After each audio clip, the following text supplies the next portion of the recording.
Tapi saya bisa membayangkan bagaimana perjuangan khususnya Bapak Ibu Saudara yang sejak awal, sekalipun 56 ini mungkin bukan angka yang tepat karena itu diambil dari peletakan batu pertama gitu ya. Sementara perjalanan gereja ini sebelum itu sudah berpindah kurang lebih 4 kali tempat sebelum pada akhirnya Tuhan kasih tempat ini untuk kemudian jemaat di tempat ini bisa beribadah dengan menetap begitu. Jadi mungkin saja bisa 60 tahun kalau dihitung dari awal perintisan. Hanya saja waktu itu saya tanya yang paling sepuh pun tidak punya data yang lengkap gitu ya, untuk kapan sesungguhnya perjalanan jemaat Karanganyar itu dimulai gitu ya. Jadi 56 itu adalah perhitungan dari peletakan batu pertama gereja ini. Ya karena data itu yang bisa kami peroleh, kita peroleh, sehingga ya sudahlah daripada tidak ada angkanya gitu ya. Tapi saya bisa membayangkan bagaimana perjuangan para pendahulu gereja ini, saya menyebutnya begitu.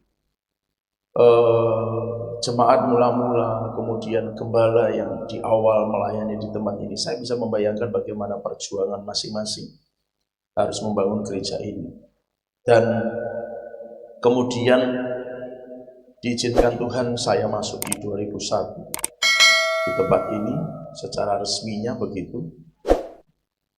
Dan sampai dengan hari ini saya menyaksikan bagaimana pertolongan Tuhan itu dinyatakan kepada kita semua. Katakan amin. Yang artinya Bapak Ibu Saudara 56 tahun, sekalipun saya tidak menikmati dari awal, tapi saya percaya bahwa anugerah Tuhan buat gereja ini, buat jemaat di tempat ini begitu luar biasa, sehingga berbagai macam lika-liku, naik turun, gonjang ganjing, hiruk pikuk atau apapun namanya yang sempat terjadi dan dialami oleh jemaat di tempat ini, itu saya melihat bagaimana pertolongan Tuhan, anugerah Tuhan itu berlimpah. Jadi kalau hari ini 56 tahun kita boleh diizinkan Tuhan menikmati kebersamaan, baik bersama dengan saudara seiman dan tentu bersama dengan penyertaan Tuhan, itu kita patut sangat-sangat sungguh-sungguh mengucap syukur kepada Tuhan.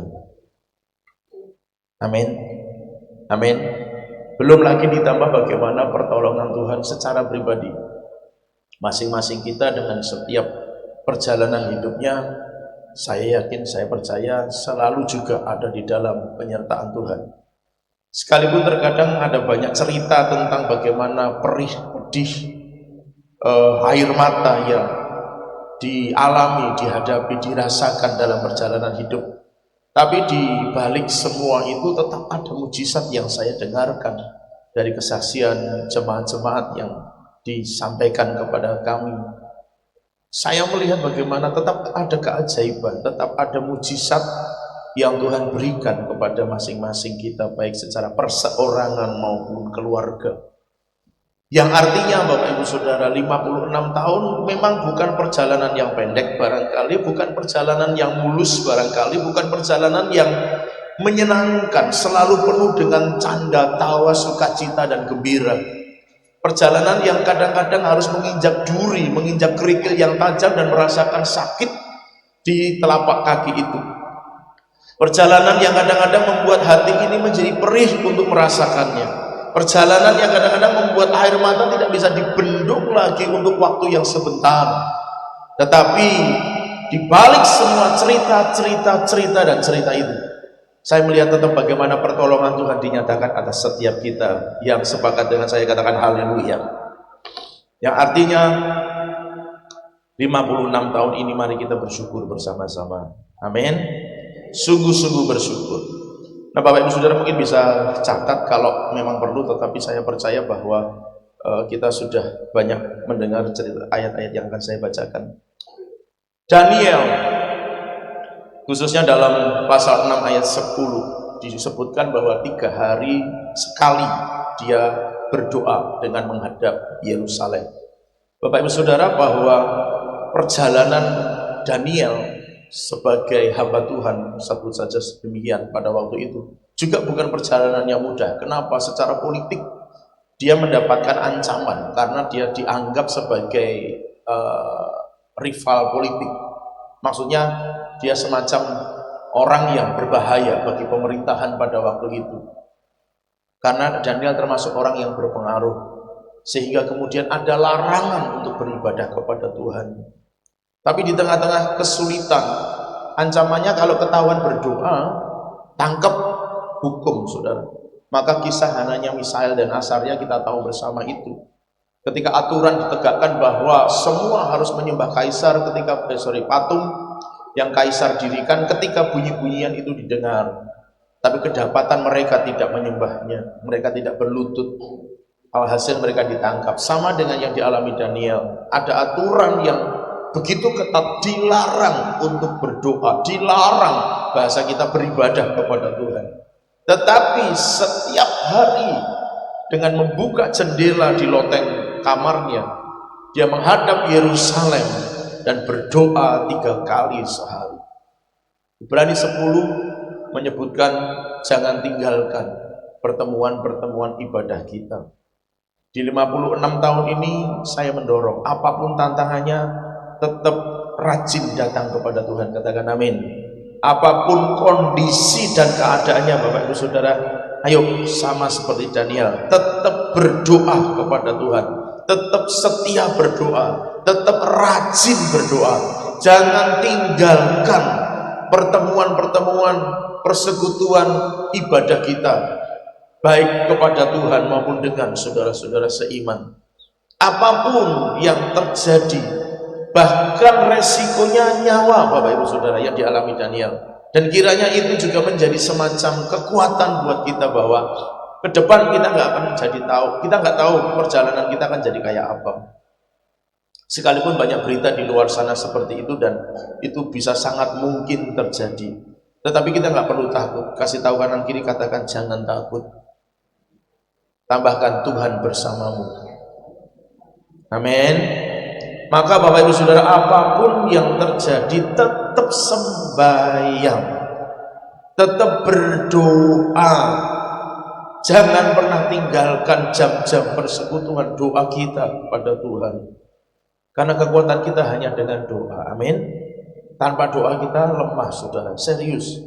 Kita sudah melihat di sekitar kita bagaimana mereka yang tidak rajin, mereka yang tidak setia, mereka yang tidak sungguh-sungguh, gampang terpengaruh Bapak Ibu Saudara. Dan kiranya setiap kita yang hari ini hadir dan mendengar firman Tuhan, semakin hari semakin kuat di dalam Tuhan. Katakan amin.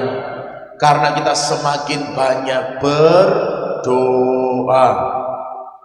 Katakan sama-sama, aku semakin banyak berdoa. Nehemia, catatannya ada di dalam kitab Nehemia, Ketika dia mendengar bahwa orang-orang Yahudi yang sebagian sudah pulang, karena itu konteksnya Nehemia dipanggil itu ketika Israel ada dalam masa pembuangan. Nah, ketika kemudian dia mendengar, pada waktu itu Nehemia jadi juru minum raja, atau juru roti raja. Artinya dia semacam ya, bahasanya supaya gampang itu kayak koki kerajaan gitu, juru masak kerajaan. Itu gampangnya ya, tapi bukan memang masak, bukan masak. Tapi itu yang posisi Nehemia pada waktu itu. Pada waktu kemudian dia mendengar bahwa orang-orang Yahudi, teman-temannya, dia orang Yahudi, dia orang Israel, Nehemia ini, mendengar bahwa sebagian sudah pulang, tapi kondisi bait suci, kondisi tembok Yerusalem masih menjadi puing-puing reruntuhan dan belum dipanggil.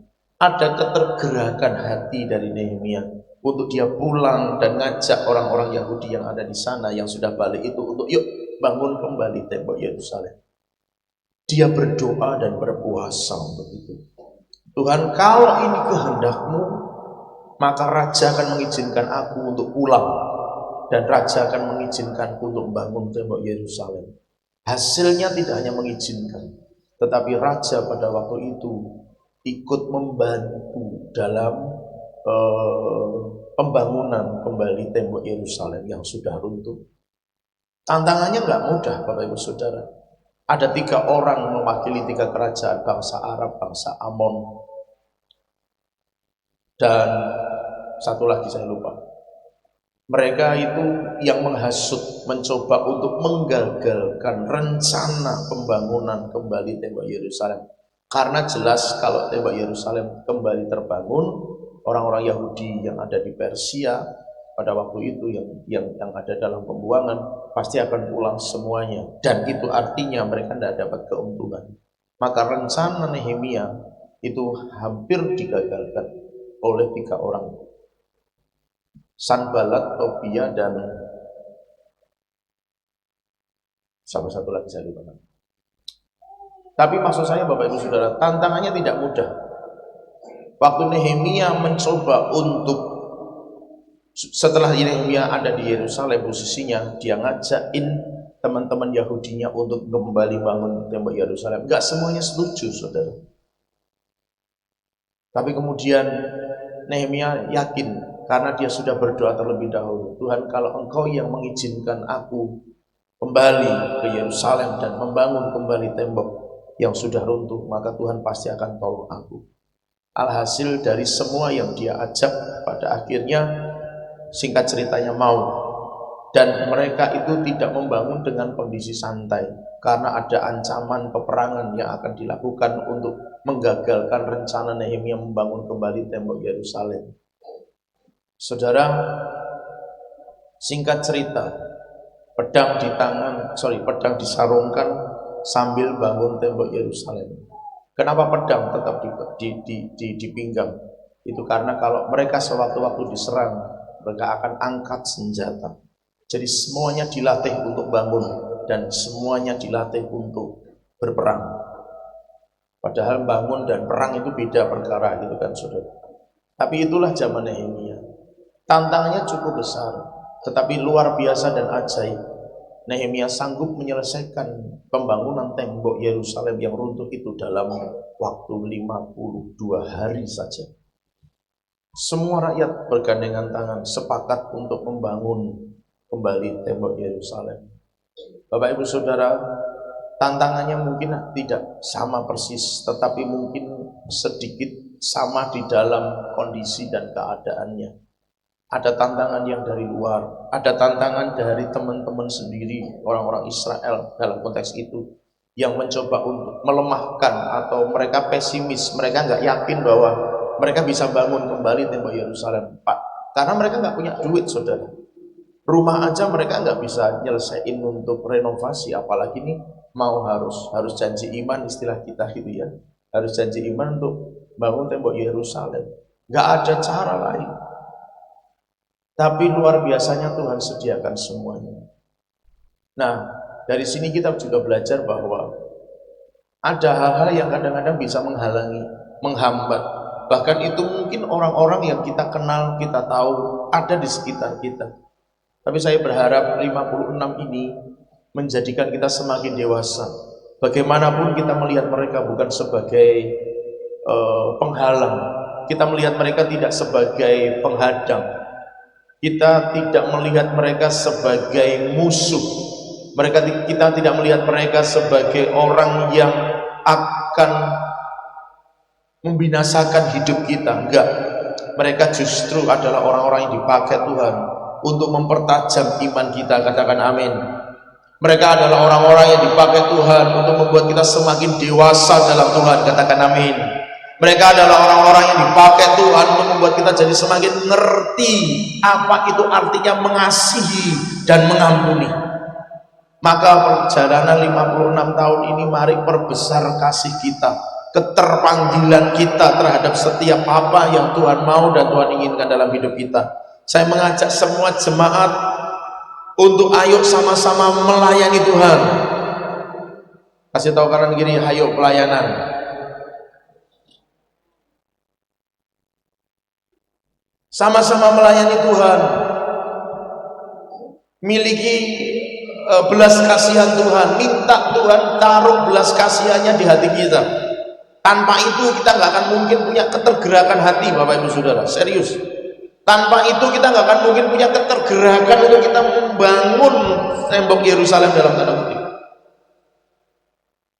Duit tidak ada, orang-orang nggak punya, ancaman perang terjadi, mau gimana bangunnya?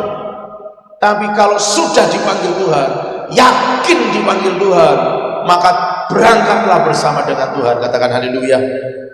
Karena Tuhan pasti menyertai setiap langkah-langkah kita. Amin.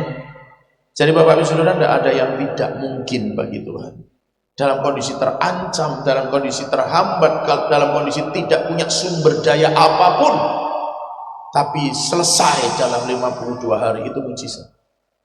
Maka saya sarankan Bapak Ibu Saudara, saya dorong Bapak Ibu Saudara, ayo sama-sama melayani Tuhan. Tidak perlu pandang ini dan pandang itu. Ingat dan dengarkan Tuhan berbicara di hati saudara, bahwa Tuhan memanggil saudara untuk melayani Dia. Dengan semua yang Tuhan beri, percayakan kepada Bapak Ibu Saudara, apapun itu, layani Tuhan. Ayub adalah seorang yang disebutkan saleh. Kita tahu bersama, saya tidak perlu panjang ceritanya. Tetapi kita tahu bersama bagaimana Ayub tetap mengucap syukur dalam penderitaannya yang habis-habisan. Saya ingatkan lagi saja sifatnya bahwa harta bendanya habis dalam satu hari, anak-anaknya mati dalam hari yang sama di mana hartanya habis. Kemudian saya menyebut di babak berikutnya, iblis mencoba minta izin kepada Tuhan untuk menggocok kesehatan atau hidup Ayub, tubuh Ayub secara langsung. Tuhan hanya berpesan, jangan kau apa-apakan nyawanya. Dan kita tahu bersama kisahnya bahwa Ayub menderita sakit yang menurut saya bahasa sekarang ini parah, sangat parah. Karena barah yang dia rasakan itu gatalnya luar biasa. Alkitab menulis dengan jelas bahwa dia menggaruk tubuhnya saja harus dengan pecahan beling. Itu saking gatalnya, itu susah saya bayangkan gimana rasa gatalnya. Kan harus digaruk dengan pecahan beling. Segatal apa itu penyakit sampai-sampai harus seperti itu. Saudara bisa bayangkan kalau gatal kemudian digaruknya dengan pecahan beling, tubuh kulit Ayub itu bukan utuh lagi. Bahasa Jermannya dedel duel. Hancur saudara. Tapi di atas semuanya itu Ayub tetap berkata, Tuhan yang memberi, Tuhan yang mengambil. Dengan lahir aku telanjang, pulang aku pun telanjang. Terpujilah nama Tuhan. Tidak ada sesuatu yang bisa kita banggakan secara manusia. Semua karena anugerah Tuhan. Kasih tahu kanan kiri, katakan semua anugerah Tuhan. Jadi sekalipun, maaf bahasa saya pakai bahasanya Ayub. Sekalipun mungkin rasa gatal itu harus digaruk dengan pecahan beling, Bapak Ibu Saudara tetap bersyukur kepada Tuhan. Amin. Bersyukur kepada Tuhan. Kita nggak akan ngerti, kita nggak akan tahu. Tapi pengucapan syukur yang Ayub berikan kepada Tuhan, itu membuat dia mengalami pemulihan di semua sektor hidupnya. Kesehatannya dipulihkan, anak-anaknya Tuhan kasih lagi yang lebih cantik, kekayaannya 2 kali lipat Tuhan kasih. Itu karena dia mengucap syukur. Sekalipun tubuhnya hancur. Bapak Ibu Saudara, kalau mungkin perjalanan hidup Bapak Ibu Saudara sampai dengan hari ini seperti bahasanya mungkin kayak Ayub. Semuanya sudah tidak ada yang bisa diharapkan, tidak ada yang bisa diandalkan. Bahasa Ayub, mati semuanya, gak ada yang bisa menolong. Kalau bahasa hari ini mungkin gak ada yang nemenin, gak ada yang ngerti, semua ninggalin, semuanya gak ada yang doain. Bahkan barangkali semua orang menunjuk dan menyalahkan kita. Tapi hari ini saya katakan 56 tahun, ingat Tuhan menyertai kita semua. Katakan haleluya. Tuhan memberkati kita semua. Tuhan kasih mujizat buat hidup saudara dan saya. Jangan pernah tinggalin Tuhan, jangan pernah males untuk Tuhan. Sungguh-sungguh dengan Tuhan. Itu perjalanan hidup kita. Memang beda ya. masing-masing orang akan beda perjalanan hidupnya. Tapi mungkin situasi-situasi yang saya katakan tadi bisa suatu saat ngalami, walaupun tidak dalam waktu yang bersamaan setiap kita. Tapi mungkin ngalami. Dan saya sampaikan di 56 tahun gereja kita ini, ayo sungguh-sungguh tetap mengucap syukur. Anak-anak muda, kurangi kata-kata kotormu, baik di WA, di IG maupun dimanapun. Lebih banyak mengucap syukur. Yang sebelahnya ada anak muda bilang, ayo mengucap syukur.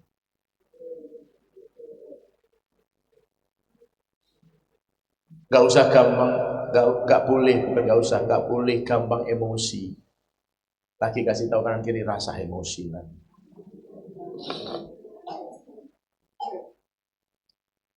Engkau belum pernah merasakan gatal yang harus digaruk dengan beling. Penderitaan apa sih sampai engkau marah?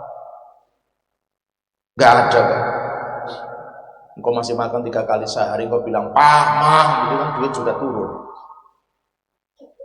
Pak Mah pulsa, langsung beli pulsa. Nah maka prosesmu itu belum berat. Tetaplah mengucap syukur, hilangkan, hapus kata-kata kotor. Anak-anak muda yang ngerti katakan amin. Gak usah emosinan, gak usah gampang jengkel, gampang marah. Itu gak akan membawa pada kebaikan, tapi malah bisa menjerumuskan kita dalam dosa. Jadi hapus, hilang, ganti dengan pengucapan syukur. Ingat tadi bahwa semua yang terjadi dalam hidup kita diizinkan Tuhan ada. Itu untuk membuat kita semakin dewasa, semakin mengerti artinya mengasihi dan mengampuni. Jadi saya berharap kemarin di retreat Tuhan sudah sampaikan ke kita itu bagaikan ada di kapal yang bersama-sama, kan? Hanya saja memang ada beberapa yang saya lihat itu ada di luar kapal. Tugas saudara dan saya tetap memegang tangan mereka supaya mereka bisa kembali naik di kapal dan menyelesaikan perjalanan mandat ilahi yang Tuhan percayakan kepada kita semua. Yang sepakat katakan amin. Selesaikan sama-sama. Jangan berhenti di tengah jalan. Kasih tahu kanan kiri, katakan jangan berhenti di tengah jalan. Sungguh-sungguh, semuanya sungguh-sungguh. Jangan ada yang bahasa negatifnya, jangan ada yang malas ya. Semuanya harus sungguh-sungguh di dalam Tuhan. Nah, Bapak Ibu Saudara, kapan ya saya dapat bahwa kapal itu ada yang tidak tahu, ada yang tidak sadar dengan perkataannya, dengan karakternya, dengan caranya berpikir, caranya dia menjalani kehidupan, menjalankan kehidupan itu tanpa sadar dia sedang melobangi kapal. Dan kapal itu akan bisa kemasukan air. Kalau rembesnya tidak besar, biasanya disepelekan.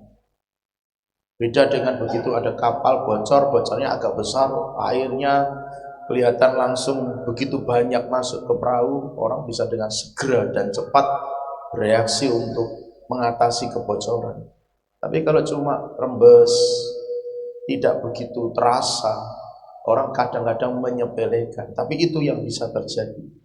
Tanpa sadar orang bisa melubangi kapal CSK Family ini, sehingga kebocoran terjadi walaupun bisa saja tidak terasa kebocorannya. Tapi saya berdoa di dalam nama Yesus, hari ini saat kita merayakan ulang tahun gereja kita yang ke-56, maaf saya pakai bahasa kita karena Mas Joko juga bagian dari sini ya. Walaupun sudah pelayanan di sana, karena beliau termasuk yang berjuang, jadi saya pakai kata kita saja. Nah, jadi perjalanan itu Bapak Ibu Saudara tetap harus dalam kewaspadaan. Saya berharap Bapak Ibu Saudara semua akan mengerti bahwa mari kita sama-sama menjaga kita masing-masing. secara pribadi, tetapi juga menjaga teman kita supaya tidak ada yang salah dalam menjalani kehidupan. Ayat terakhir kita baca sama-sama di Filipi 1 ayat yang ke-6. Filipi 1 ayat yang ke-6.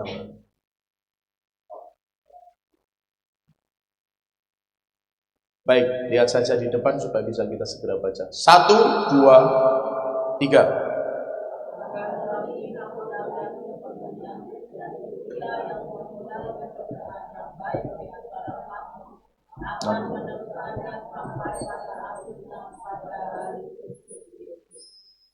Aku yakin sepenuhnya, yaitu Ia yang memulai pekerjaan yang baik di antara kamu.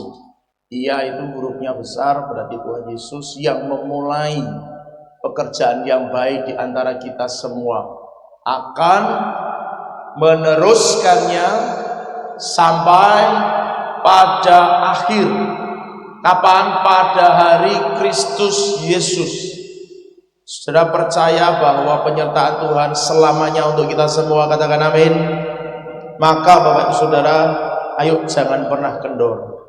Ingat, kita sedang mempersiapkan diri jadi mempelai Kristus. Kita sedang menunggu kedatangan Tuhan.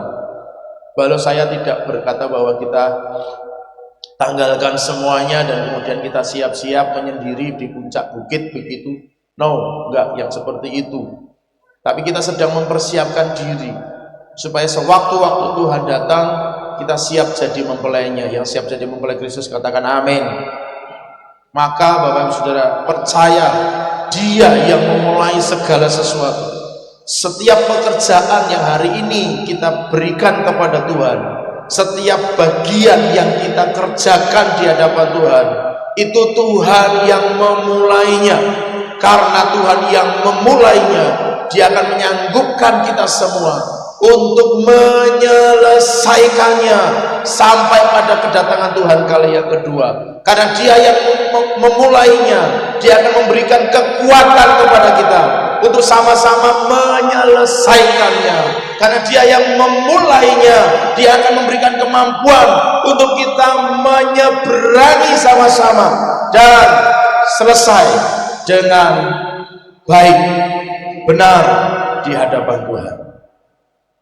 Tidak ada yang cacat, tidak ada yang salah. Itu doa kita dan upaya kita bersama-sama. Itu sebabnya masing-masing kita, mari Bapak Ibu Saudara, sungguh-sungguh kita mengerti hidup ini tidak hanya sekedar untuk kita menjalaninya sebagai manusia di dunia dengan karir, dengan apapun lah yang memang harus mungkin dikejar barangkali supaya lewat itu nama Tuhan dipermuliakan. Tapi tidak itu tujuan utama kita. Tujuannya adalah selesai sampai akhir. Kasih tahu kanan kiri, katakan selesai sampai akhir. Amin.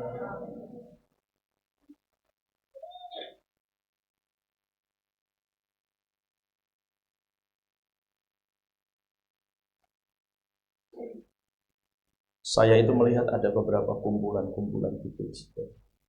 Kumpulan-kumpulan itu tuh masing-masing keluarga-keluarga. Ada beberapa yang menyala dengan api, tetapi ada beberapa yang kayak ditutupi asap hitam. Saya tidak mengerti apakah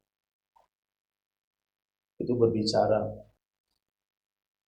seperti apa kepada masing-masing kita.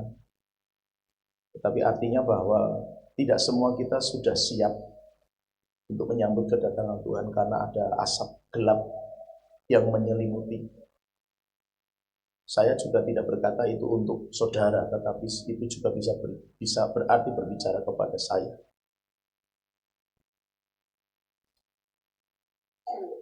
Tapi saya melihat ada malaikat besar belakang semua itu. Dengan perintah Tuhan, sayapnya dikepakkan dan asap itu pergi.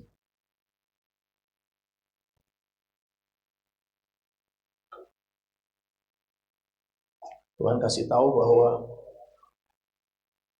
masing-masing kita harus berjuang dalam iman. goncangannya mungkin asap tidak bicara awan ya. Asap tidak bicara kabut. Asap itu katakanlah benda yang lebih mudah hilang dibandingkan dengan kabut ataupun awan. Jadi artinya asap itu bisa tidak terasa datang dan mengguncang beberapa keluarga. Tetapi karena izin Tuhan, malaikat itu akan mengepakkan sayapnya. Yang artinya berarti kita harus terkoneksi terus dengan Tuhan, Bapak Ibu Saudara. Jangan izinkan sesuatu yang keliru, sesuatu yang salah itu ada dalam hidup kita. Karena itu nanti bisa jadi asap hitam yang menyelimuti.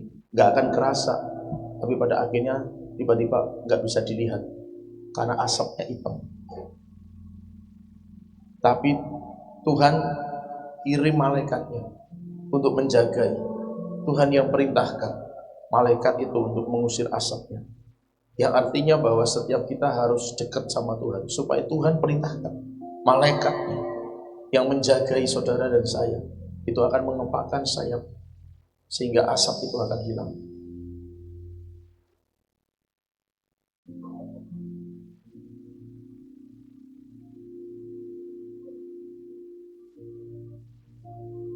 Pesan saya, tetap kuat dalam Tuhan.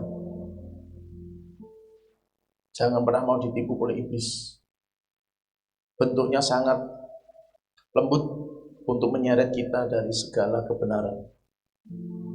Sadar, berjaga-jaga, pertajam panca indera rohani, agar ketika iblis bekerja dengan asap yang tidak terasa itu, kita ngerti bahwa ini pekerjaan setan atas keluarga kita. Tetapi saudara ingat bahwa kalau kita kumpul sebagai keluarga besar semacam ini, satu keluarga saja terkena asap hitam, itu akan mempengaruhi kita seluruh komunitas. Maka setiap kita yang puji Tuhan masih punya api dan bukan diselimuti asap, masih punya api, saudara nyalakan api yang lebih besar. Bantu saudara-saudara kita, bantu keluarga kita yang lain untuk mereka tetap kuat di dalam Tuhan. Yang mau katakan amin. Sekali lagi yang mau katakan amin. Tetap saling menjaga. Amin. Tos kanan kiri katakan kita saling menjaga.